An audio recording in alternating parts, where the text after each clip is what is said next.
This is the Black+Decker 4-volt max cordless screwdriver. It's a great around the house tool to have. I've had this thing for years, and what I like about it is it's not a super fast screwdriver. It's slow and steady.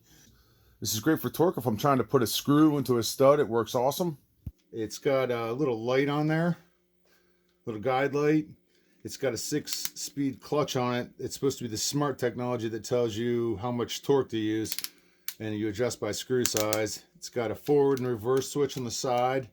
It's got this extender piece right here that will allow you, it's magnetic, so you could put a screw on there if you wanted to get the screw started, and that's pretty cool. And this thing extends back in there. It's obviously rechargeable.